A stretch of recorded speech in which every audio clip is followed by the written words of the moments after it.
नमस्कार दोस्तों, स्वागत है आप सबका हमारे YouTube चैनल साहित्यिका में। शायद किसी ने सच ही कहा है कि हमें कभी भी किसी बात का घमंड नहीं करना चाहिए और दूसरों के लिए बुरी भावना भी नहीं रखनी चाहिए। तो चलिए आज बात करते हैं ऐसी ही एक कहानी के बारे में। एक समय की बात है, काशी में कई वर्ष साथ रहकर दो पंडितों ने धर्म और शास्त्रों का अध्ययन किया। शिक्षा पूरी होने के बाद दोनों विद्वान अपने अपने गांव की ओर चल पड़े। तब यातायात के साधन तो नहीं थे।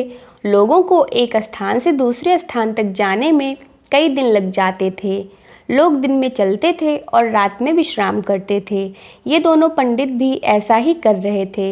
एक बार दोनों नगर के सबसे धनी व्यक्ति के यहाँ ठहरे।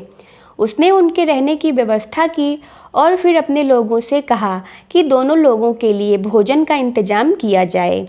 इस बीच समय पाकर धनी व्यक्ति दोनों के पास पहुंचा और उनसे चर्चा करने लगा। धनी व्यक्ति अनुभवी था। वह जान गया कि दोनों पंडितों में बहुत ज़्यादा घमंड है, साथ ही दोनों एक दूसरे को मूर्ख समझते हैं। उन्होंने दोनों से अलग अलग बात कर एक दूसरे के बारे में भी पूछा। जो जवाब मिले वो धनी व्यक्ति को दुखी कर गए। उसने मन में विचार किया कि ये दोनों काशी जैसी जगह पर वर्षों तक अध्ययन करके आए हैं, लेकिन एक दूसरे का सम्मान करना नहीं सीखा। बहरहाल भोजन का समय हो गया था। धनी व्यक्ति ने दोनों को बड़े आदरपूर्वक भोजन कक्ष में बुलाया। एक की थाली में चारा और दूसरे की थाली में भूसा परोसा। यह देखकर दोनों पंडित आग बबूला हो गए। गुस्से में आकर कहने लगे कि क्या हम जानवर हैं जो यह चारा और भूसा खाएंगे? धनी होकर तुम हमारा अपमान कर रहे हो। यह लक्ष्मी द्वारा सरस्वती का अपमान है। इस पर उन्होंने बड़ी ही शांति से जवाब दिया। एक को थाली में चारा और दूसरे को भूसा परोसा गया है। इसमें मेरा कोई कसूर नहीं है। जब मैंने आपसे एक दूसरे के बारे में पूछा था तो उसने कहा था कि वह तो बैल है। वहीं दूसरे से पहले के बारे में पूछा था तो उसने कहा था कि वह गधा है।